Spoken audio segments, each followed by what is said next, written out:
Bueno, pues la siguiente presentación corre a cargo de Cititex, corre a cargo de Carlos Campillo y Sandra Millán, expertos en sensorización, y donde nos va a mostrar un caso concreto de automatización de riego, que, como os contarán, es un aspecto bastante más complejo de lo que inicialmente podría parecer abrir y cerrar válvulas de riego.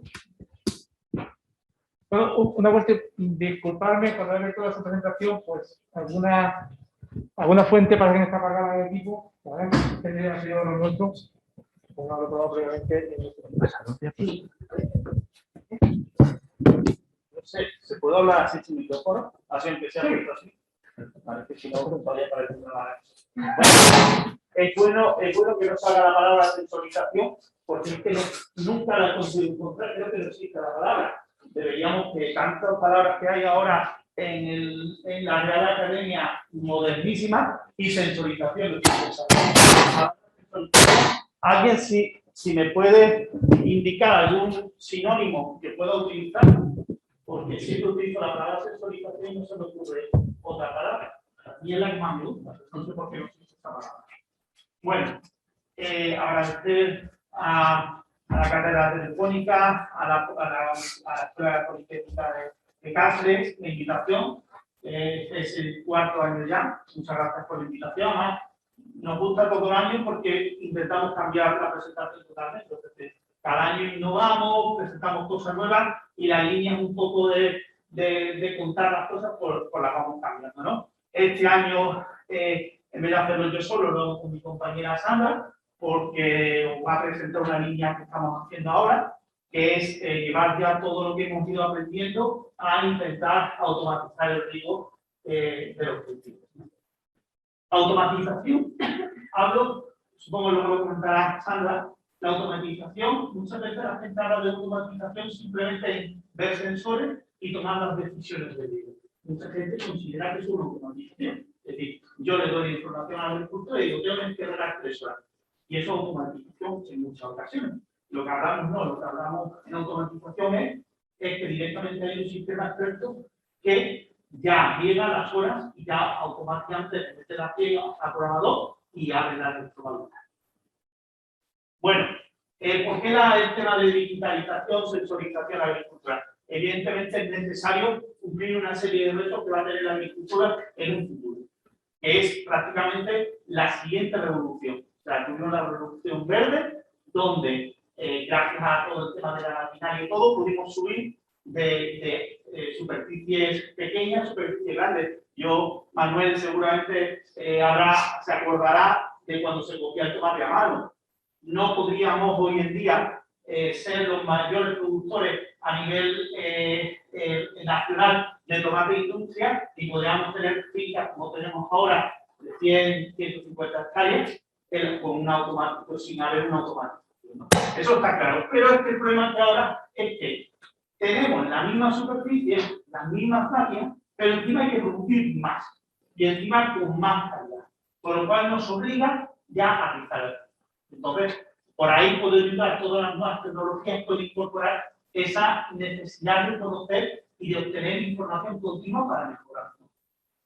El cambio climático también va a ser un cambio muy importante. Es decir, hay cultivos, el año pasado hubo un problema terrible en el tomate, un 20, un 30% de la producción bajó, la producción normalmente de 90.000 kilos por hectárea, 90 toneladas por hectárea, nos pasó a 70 y tanto. Hoy en día el tomate menos de 80 yo creo que no es rentable, por lo cual fijaros por un cambio de temperatura de una semana, porque fue una semana, cambió toda la producción que en ese momento se encontraba en el momento fenológico de floración y de cuajado de fruto, automáticamente perdemos un 30% de la producción. Y eso el agricultor no lo puede, por lo menos lo que tenemos. Y bueno, todo lo que es la competencia del recurso agua y de la industria, etc. Bueno, esta es una pregunta tonta, pero esto es un agricultor. Por si alguien no sabe lo que es un agricultor, esto es un agricultor. El agricultor se levanta por la mañana muy temprano, prácticamente no hay sol, y se va a su casa casi cuando tampoco el sol, ¿vale? Y esta persona se juega su dinero todos los días. Y es para sacar adelante, pues, su cultivo, que sus hijos vayan a la universidad, sacar su dinero para comprarse un teléfono, o para ver la televisión, o hacerse de Netflix, ¿no? Pero esa persona, en cualquier momento que algo le salga mal, le cuesta la vida. Por lo cual, nosotros tenemos que tenerlo siempre sobre. Porque uno de los grandes problemas que he visto yo cuando intentamos venderle tecnología o intentamos proporcionarle tecnología a un agricultor es que no sabemos lo que es un agricultor. Un agricultor es una persona que todos los días, cuando se levanta por la mañana, tiene un montón de preguntas. Tiene que saber qué va a hacer hoy. ¿Qué tiempo hará? ¿Cuánto voy a tener que regar? Mis plantas estarán bien. Tengo alguna plaga, tengo alguna enfermedad, tengo que labrar, ¿cuánto tengo que labrar? ¿Qué zona tengo que hacer? ¿Tengo que hacer mi balance? Y eso todo se lo tiene que responder todos los días. Por lo cual, nuestro objetivo es ayudarle a que esta respuesta que tiene que tomar la haga lo más rápido posible y lo más eficiente. Y además nosotros le ponemos una aquí que ponga mirar las ondas de humedad del campo, pues ya le digamos, es decir, si le añadimos una pregunta más, ya lo volvemos loco. Entonces, todo lo que desarrollemos para ayudarle tiene que ser solucionar lo más rápido posible esta pregunta. No solucionar o ayudarle, pero no crearle una nueva pregunta, un nuevo problema. Porque si le creamos un nuevo problema, entonces al final, una de las cosas que está pasando ahora es el cambio de una agricultura tradicional, como hemos hablado, agricultores tradicionales, gente mayor que lleva en el campo mucho tiempo y que su fuente de conocimiento es prueba y error, y gracias a la prueba y error han llegado a grandes producciones, a obtener muy buenos beneficios del cultivo. Sin embargo, bueno, pues ha entrado ahora la tecnología que puede ayudar a que la gente joven esté en el campo y obtener un montón de información a partir de estos sensores. Claro, la gente joven tendrá que, como no puede tardar mucho tiempo en conseguir esas producciones, porque no tiene tiempo, tiene que el mercado le obliga a ser más productivo, pues tiene que apoyarse de otras personas. Entonces ahí es donde están todos, el Big Data, el IoT, el Machine Learning y todos los sectores que nos van a permitir a ese conocimiento de observación que ha tenido el agricultor, pues ayudarnos. Al final, como vosotros sabéis, son las tres patas que tenemos: el IoT, el Machine Learning y el Big Data. Al final, desde una tecnología que nosotros ponemos en el campo, desplegamos en el campo con sensores, obtenemos información. Esa información puede ser generada con tecnología Big Data para integración en procesadora, en sistemas de riego automático, pero es necesario siempre meterle una aprendizaje. Es decir, el sistema cambia. ¿Por qué? Porque esto no es un sitio cerrado donde controlamos todas las posibilidades, sino que la agricultura es un campo abierto, donde continuamente cada año puede cambiar las condiciones, lo que nos obliga a que tengamos un sistema capaz de acceder o de ver y conocer lo que puede pasar y ayudar a establecerlo, ¿no? Bueno, si vemos aquí lo que sería IoT, todo el gran número de sensores, eso es lo que hay aquí. No voy a hablar de los sensores porque si no, me podría durar 3 horas aquí para poder hablar. Entonces, hay una gran cantidad de sensores, muchísimos, comercialmente, de muchos tipos y muchísimas cosas que se pueden incorporar. Lo importante de todo no es los sensores, sino la capacidad que tenemos de integrar toda esa información en una sola decisión. Es decir, al agricultor hay que responderle si hay que regar. No le podemos decir que las ondas humedad suben bajo, ¿no? Debe saber, ¿tengo que regar más o tengo que regar? ¿No? Pero además eso tiene que entrar con lo que le pasa a la planta, si hay una plaga o si hay un determinado comportamiento. Y eso tiene que ser clarísimo. Al final, la pregunta siempre, nosotros desarrollamos, antes lo ha comentado Jorge, un proyecto que era un grupo creativo de ACCER, que era para intentar traer la agricultura de precisión al agricultor, ¿no? Y una de las grandes preguntas que hacíamos en la encuesta es si conocía la tecnología. Sí conoce la tecnología, el agricultor y el técnico sí conoce la tecnología. Y hay tecnología muy buena y disponible. Antes comentaron que no hace falta inventar muchas más cosas, que así. Lo que hay que hacer es ver cómo se integra esa información. Pero fijaros la cantidad, solo en sensores, para yo caracterizar el agua que tengo que aplicar en mi cultivo, la cantidad de tipos de sensores que puedo integrar. Ese es el problema. Elegir cuál es la medida que más me representa la posibilidad de trabajar con mi riego y cómo puedo integrar eso en una aplicación. Solo me voy a poner un ejemplo. El sensor de humedad del suelo. Es el que más se conoce la gente porque pone en AliExpress el sensor de humedad del suelo y se un montón de 45 euros, 50. Entonces, ¿qué es el problema? Que yo compro un sensor de humedad, lo pincho en el terreno y me da una gráfica muy bonita, como esta. Pero claro, una gráfica de subir y bajar de humedad, a mí eso no me identifica nada. A mí al agricultor no puede. Yo me acuerdo, y la verdad que me ha hecho mucha ilusión, te lo dije el otro día a Pedro, poder tener la charla después de Manuel, porque hemos crecido desde el punto de vista tecnológico para mí. Ellos empezaron en el 2010, un poquito antes, tal vez con la tecnología, muy pioneros en Extremadura, y hace una andadura porque yo ahí entré, me dejaron trabajar con ellos, colaborar con ellos y desarrollar varios proyectos que fueron muy interesantes, ¿no? Y ellos les pasaba eso, que había mucha tecnología que en ese momento, como quizás asuntos de la prueba, no sé cuánto. Me daban mucha información, podían ver los técnicos todas las ondas que tenían, pero esa información muchas veces no te daba el suficiente decirte, tenía que pegar, estaba pegando, entonces, hay muchos tipos de sondas, por ejemplo, en sondas húmedas solo hay 3 tipos, hay capacitativa, que lo que hacen es medir el volumen alrededor del sensor, de tensión, que es la fuerza con la que está retenida el agua en el suelo, y de impedancia, que miden entre corriente eléctrica y solo eso. Fijaros la cantidad de sondas. Pero es que encima, el problema que tiene una sonda de esta es que mide los 5 primeros centímetros. Imaginaros un campo, un bulbo húmedo, que tiene un goteo, solo estoy caracterizando este poquito.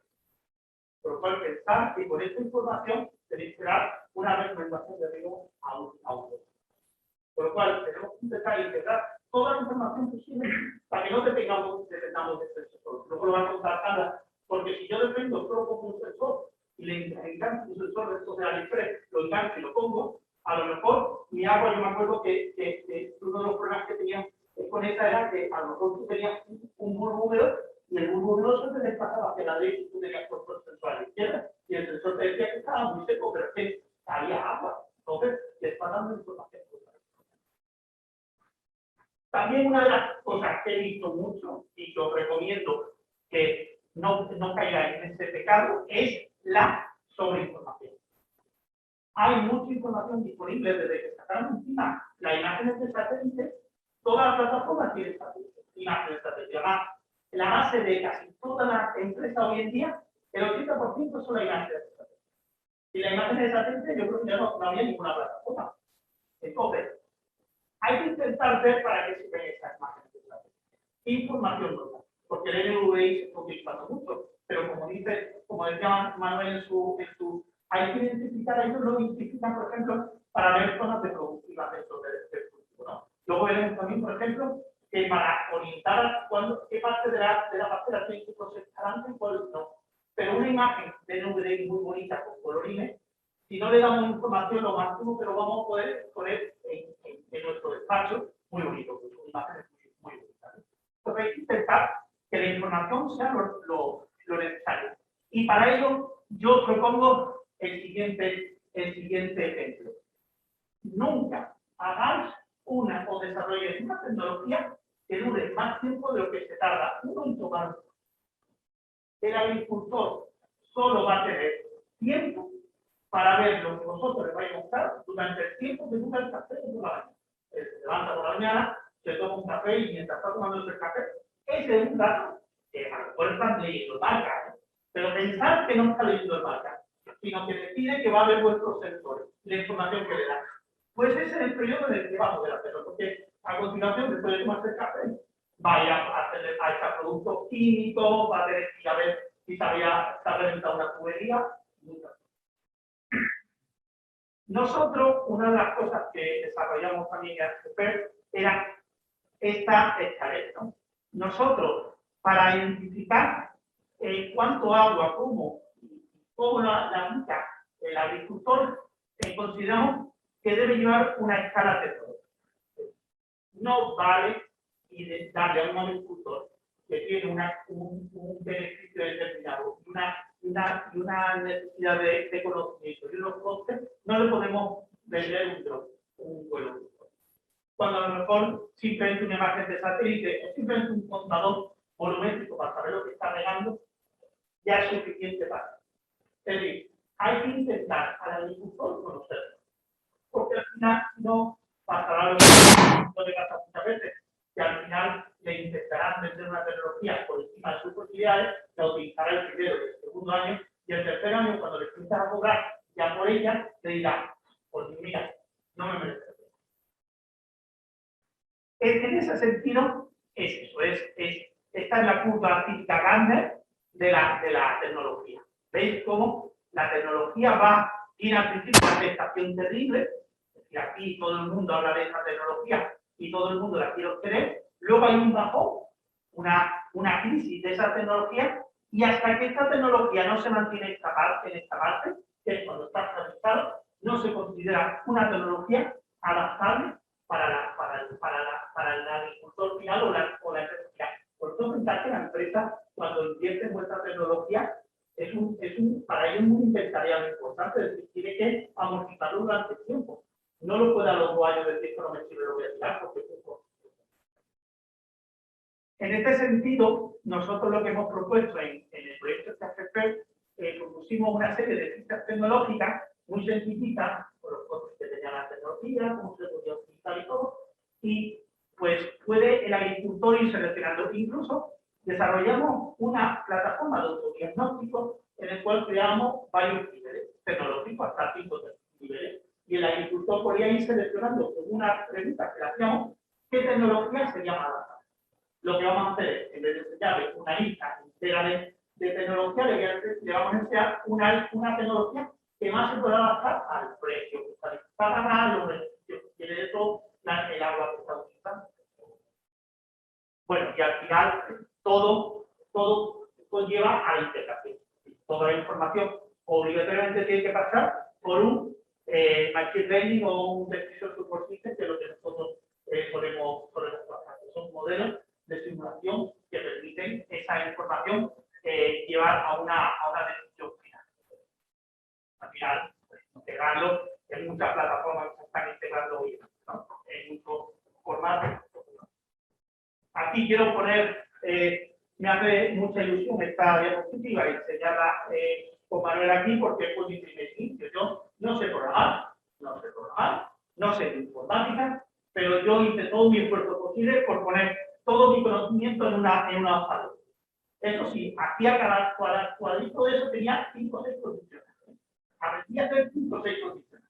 Pero bueno, yo intenté poner toda mi información aquí, de tal manera que iba rellenando el técnico las características de su parcela y le iban haciendo un cálculo, un balance de agua, y ellos podían ir al campo, medir el potencial hídrico, que antes lo ha montado, lo ha enseñado Manuel, que simplemente iba con la cámara, medía, y si estaba dentro de unos límites que nosotros le decíamos, pues la hoja de río le decía que tenía que regar un poquito más. Te daba unos gráficos así, en Excel, no miráis mal porque no sabía hacerlo, ¿vale? Tampoco es mucho más ahora, pero bueno, todas las medidas, ¿no? Luego ya aumentamos mucho más. Esto fue un proyecto que hicimos con ellos de colaboración, nuestro proyecto Fertiloa, con ya la integración de las imágenes de satélite. Fijaros cómo, monitorizando 2 zonas distintas de la parcela, cómo podíamos, solo manteniendo la evolución del desarrollo de la cubierta vegetal con NVDI, ahora vamos a un 15% de agua en una zona de. Incluso podíamos identificar distintas zonas. Fijaros, esta zona es una zona de mayor desarrollo y los tipos de zonas. Pues podríamos intentar también identificar cuáles son las zonas en las que, evidentemente, si aquí tengo menos vegetación, el tomate se me va a estropear antes, por lo cual puedo ir a procesar el tomate. Este es otro proyecto que hicimos con Sonda de Humedad. Este también lo hicimos aquí con personal con Pablo Bustos, personal de aquí de la escuela politécnica, que fue un programa también para, ya aquí me ayudaron los informáticos, gracias a Dios ya no somos agencias, sino que ya me ayudan los informáticos, porque yo no sé, pero es lo que hemos hablado, de la posibilidad que hay de ver la unión de diferentes tipos de procesos. Este fue un desarrollo que ya hicimos también dentro de un proyecto para la empresa Greenpeace, en el cual a partir de ellos utilizan mapas de suelo y ellos querían a partir de sus mapas de suelo proporcionar información de riego. Entonces, el modelo de riego de fertilización, donde ponía las características del cultivo y le iban dando de aquí al final de campaña cuánto iba siendo más o menos el agua que debía aplicar en cada uno de los suelos, ¿no? Entonces, pues, en función de los tipos de suelo, pues le decíamos cómo debía regar. Este es un proyecto que acabamos de terminar, se llama de precisión, y es un desarrollo de una app que se ha hecho en colaboración con Itaqui, donde a partir de las imágenes de satélite, pues se incorpora la información y se hace un balance de agua para ver cuáles son los mejores instrumentos para la cifra de respiración. Se va indicando el agricultor y se va diciendo a partir de qué momento, si no llega, pues empieza a perder producción. Por lo cual puede ir un poco apuntando cuál es el momento más adecuado para hacerlo. Y este es uno que estamos trabajando con la empresa Uraval y que en un futuro lo trabajaremos con agricultura, que es, vamos a intentar trabajar con grandes superficies como comunidades de regantes para que esas comunidades de regantes tengan la capacidad de, con esta información, pues permitir tomar decisiones, es decir, cuánto hay que regar, cuánto hay que regar. Muchas veces aquí se decide lo que hay que regar o no hay que regar, simplemente hay un año seco, por los cultivos de hortícolas no se riegen y se dejan solo frutales, ¿no? Hay posibilidades de manejar el riego de una forma establecida que todos los cultivos puedan establecerse. Y nada, muchas gracias y luego de pasar a que después sobre el riego. Hola, buenas tardes a todos, con mi compañero Carlos Risto. Yo voy a centrar la parte de la automatización. Es un buen que es fundamental para una actividad que es una rama de inteligencia artificial y lo que podemos hablar es la procesos que hay que decir que estos sistemas demoran todo el conocimiento, ¿no?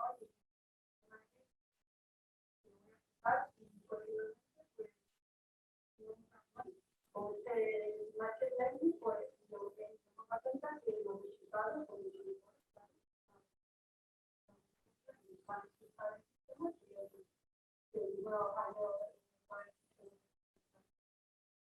entonces, el gran reto de todas estas asistencias es trabajar pues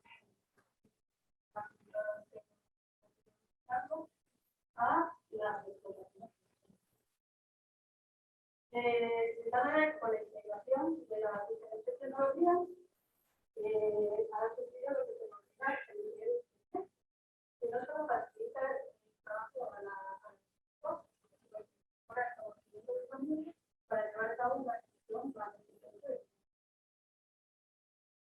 de manera muy sencilla y eficaz es una programación de redes. Una programación de redes como una receta de cocina de lo que vamos a añadir de tal manera que al sistema suelo canto se lo claro una serie de cambios. De manera que con la entrada se lleva a la salida, el video si las entradas son mayores que las salidas, la producción y por el contrario, si las entradas son menores,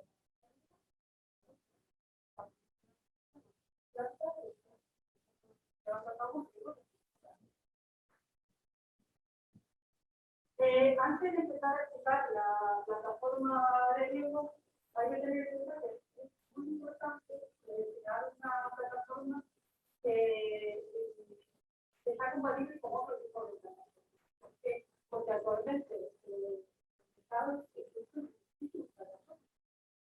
plataforma, por ejemplo, para solicitar el contenido de agua, otro para los trabajadores, otra para acceder a los datos privados, otra de trazabilidad, otra de recomendaciones de verificar. Que no sale de plataforma. Es crear una plataforma que 100% partidos como el tipo de plataforma y de usuarios solamente tener que acceder a una única plataforma. Hay también una plataforma de visualización, la plataforma de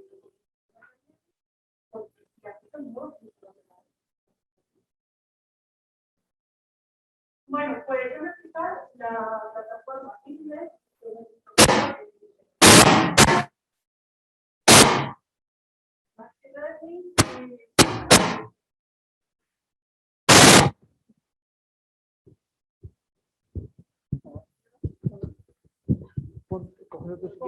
Vale.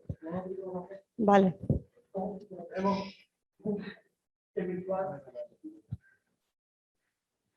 Bueno, pues IRID es una plataforma que ha sido desarrollada por un grupo de investigadores del IRTA y descrita en Casa de Sur. Esta plataforma anteriormente se llamaba IRRI y fue calibrada para diferentes cultivos en un proyecto INIA en el que participaban diferentes grupos, entre ellos el IRTA, la FERRE, la Universidad de Almería y nosotros. Este sistema se calibró en diferentes cultivos, como el olivar el seto, en ciruelo, en nectarina, en manzano, en peral, en almendro y tomate. Y en diferentes escenarios agronómicos.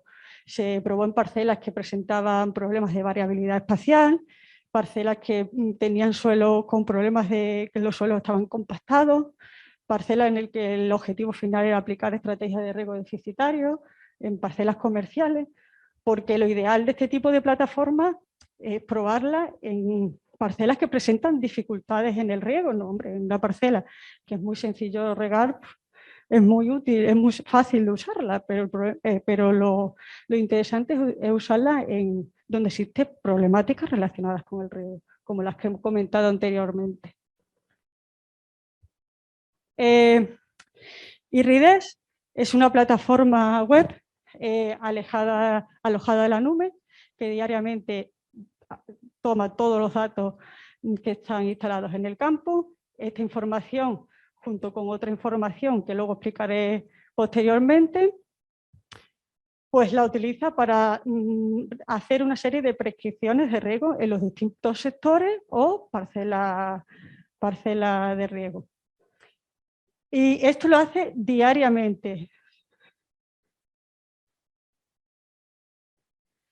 Pero claro, el usuario al inicio de la campaña de riego debe de hacer una serie de tareas, porque esta plataforma funciona de manera completa durante toda la campaña de riego. Por ejemplo, puede comenzar en primavera y está funcionando de manera autónoma hasta otoño, sin la intervención del ser humano. Pero claro, inicialmente el usuario debe de introducirle unos datos al sistema. La primera tarea es describir el escenario agronómico. Se debe indicar en el sistema una serie de parámetros descriptivos relacionados con el cultivo. Por ejemplo, el marco de plantación, la altura de los árboles, también una serie de parámetros descriptivos relacionados con el suelo, la textura, la profundidad, el sistema de riego que vamos a usar, si vamos a usar un riego por goteo, un riego por aspersión. Al inicio de la campaña de riego también tiene que hacer una segunda tarea, que es configurar los dispositivos y los sensores. Luego, en esta parte, en estas pestañas, se debe indicar al sistema de en qué data logger cada sensor va a almacenar sus datos. Y los sensores, en cuanto a los sensores que vamos a utilizar, van a ser contadores, sensores de humedad y sensores meteorológicos. Estos últimos pueden estar instalados in situ en la parcela o puede tener acceso, lo puede recoger a través de una plataformas online como la red SIA. Otra tarea que se hace al inicio de la campaña de riego es planificar la estrategia de riego. Luego, aquí en este punto es muy importante porque debemos decirle al sistema cómo se debe distribuir el agua a lo largo de toda la campaña de riego. O sea, hay que hacer un plan estacional que prevea a lo largo del tiempo cómo se va a distribuir el agua. Y hay que indicarle al sistema un límite máximo y un mínimo. Un límite máximo, ¿por qué? Porque, por ejemplo, si nosotros tenemos una determinada cantidad de agua, pues decimos al sistema que por encima de esa cantidad de agua no supere. Por ejemplo, si la comunidad de regantes nos dice que la dotación de agua para un determinado cultivo es, por ejemplo, 400 milímetros, pues sabemos que con eso el límite superior no se va a pasar los 400 milímetros. Y un límite inferior. ¿Por qué un mínimo? Por seguridad. Si se estropean los sensores, le estamos diciendo al sistema que como mínimo debe aplicar esa cantidad de agua. ¿Por qué se hace esto? Bueno, porque no todos los árboles se ríen iguales, no todos los objetivos de la parcela son los mismos, ¿no? Hay veces que tenemos restricciones de agua, hay veces que queremos aplicar estrategias de riego deficitarios, hay veces que tenemos problemas de sales, pues todo eso se le indica al sistema. Y la última tarea que debe hacer el agricultor es supervisar si existe algún fallo en el sistema. Y esto, bueno, esto lo debe hacer diariamente porque es simplemente mediante una visualización de una serie de semáforos sabemos si nuestro sistema está funcionando correctamente o por el contrario existe algún fallo en el sistema. De manera que si el semáforo está en verde, nuestro sistema funciona de manera correcta y no debemos hacer nada. Si el semáforo se encuentra en naranja, bueno, pues ya hay alguna anomalía en el sistema. Y si el semáforo está en rojo, oye, que hay un fallo y hay que desplazarse a campo. Pero tú no te vas a campo a ciegas, sino que el propio sistema ya te dice, aquí está el fallo. ¿Vale? No, el sistema nos indica si existe algún fallo en algún sensor, si existe algún fallo de comunicación, si el fallo está en el riego, si se ha aplicado un riego por exceso, si por el contrario hemos aplicado una cantidad de agua menor que lo que se ha recomendado. Y finalmente, lo que nos aporta IRRI-D es unas prescripciones de riego, o sea, unas recomendaciones de riego diarias para cada parcela o sector de riego. De manera que diariamente lo que se está haciendo es lo que todo este entramado que he explicado anteriormente da lugar a un bucle cerrado diario, en el cual dicho bucle se inicia en la parcela con la monitorización del cultivo y se cierra en la misma parcela, ejecutándose la programación de riego. De manera que para explicar este bucle de manera sencilla sería de la siguiente forma. Nos centramos en un escenario concreto, un cultivo concreto con un determinado riego en una determinada parcela. En ese cultivo va a aparecer, o sea, van a ocurrir una serie de dinámicas de agua en el suelo y un consumo de agua por parte del cultivo, siempre después de cada evento de riego. En ese cultivo hay una serie de parámetros que vamos a poder medir con sensores. Esos sensores son contadores, sensores de humedad, incluso usamos la teledetección y sensores de planta, ¿vale? La teledetección y sensores de planta pueden ser sensores opcionales por el consumo y el coste que puede generar, pero que a día de hoy lo estamos utilizando en el sistema de riego porque nos aportan información muy importante. para determinar lo que son las dosis de riego. Toda esta cantidad de sensores que se miden en el campo, pues nos aportan muchos datos. Pero claro, hay parte de esos datos que vamos a utilizar y otras partes de esos datos que no nos van a interesar, ¿no? Por ejemplo, yo a la hora de programar el riego, quizás las dinámicas del agua en el suelo a lo largo del día pues me interesan poco. Lo que me interesa es saber si con el riego que yo aplico pues me estoy ajustando a mis necesidades o no, me estoy quedando corto o por el contrario, estoy aplicando un riego en exceso. De manera que yo me voy a quedar con la información relevante para mí. ¿Y qué considero yo información relevante para mí, ¿no? Hay 4 tipos de información. Primero, el riego que se aplica a la parcela. Es muy importante la cantidad de agua que yo aplico a mi parcela diariamente o en cada evento de riego.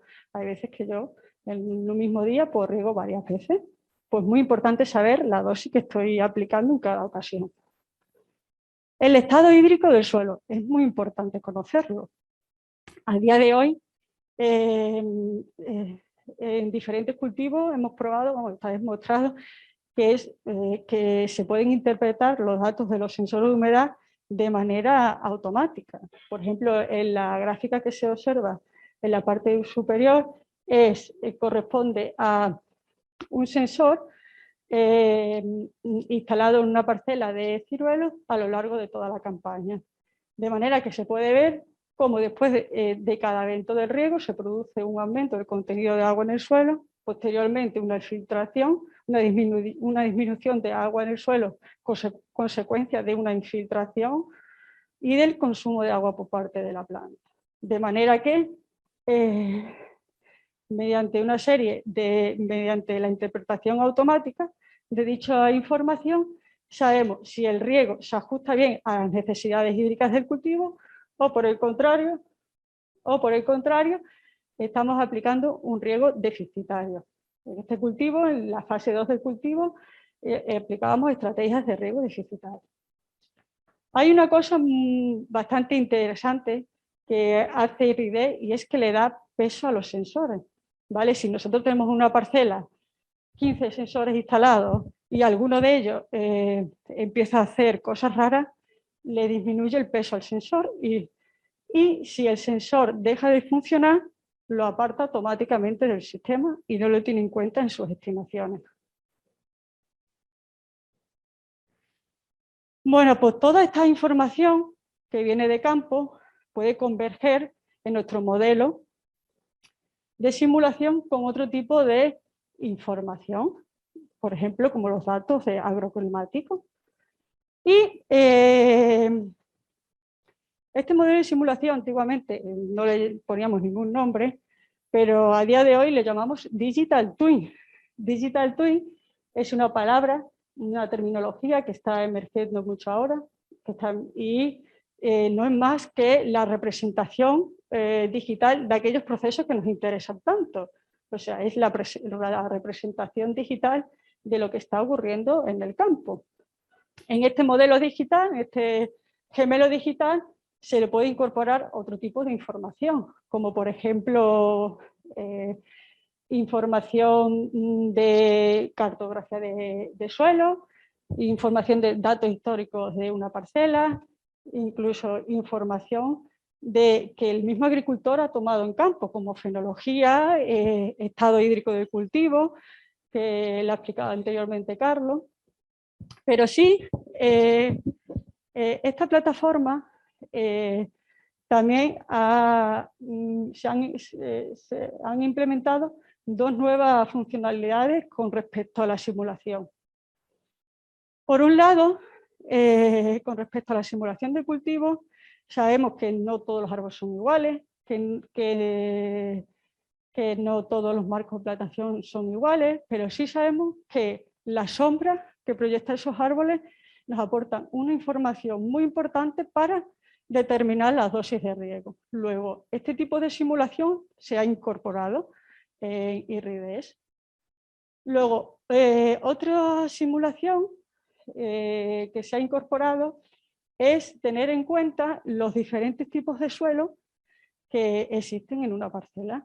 Nosotros solemos regar con riego a goteo, porque es el riego que presenta mayor eficiencia, pero este tipo de riego tiene una serie de características. El agua no se distribuye de manera homogénea por todo el suelo y suele concentrarse en un pequeño volumen de suelo.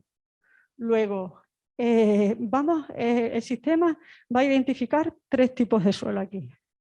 Primero, un suelo que está mojado por las raíces y por el sistema, un suelo que está ocupado por las raíces y mojado por el sistema de riego utilizado. Un segundo tipo de suelo que no está mojado por el sistema de riego utilizado, pero está ocupado por las raíces. Y existe un tercer tipo de suelo, que ni está mojado por el sistema de riego ni está ocupado por las raíces. Luego, estos 3 tipos de suelo los tiene en cuenta en las simulaciones para determinar las necesidades hídricas del cultivo.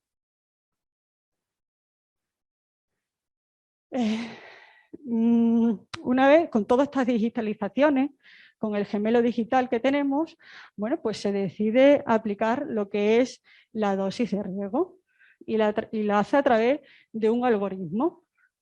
¿En qué se basa dicho algoritmo?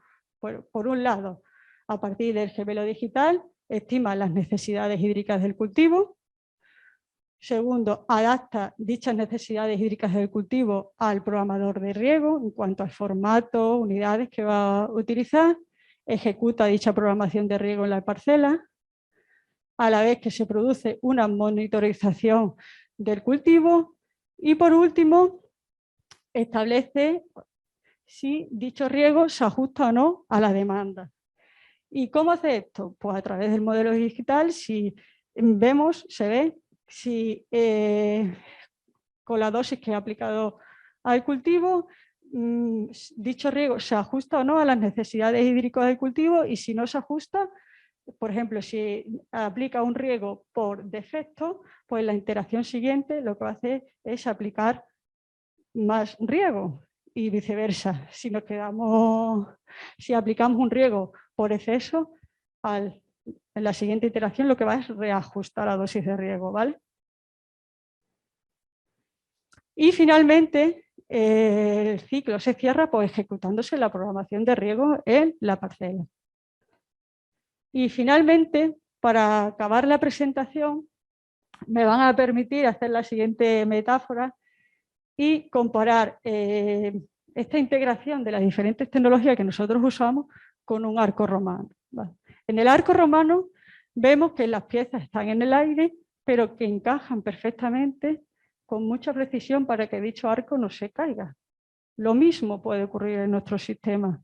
Todas las tecnologías que usamos deben de integrarse y unirse con mucha precisión para que el sistema funcione perfectamente.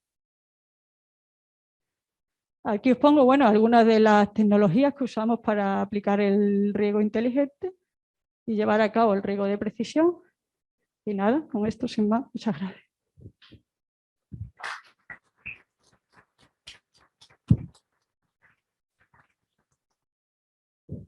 Sí.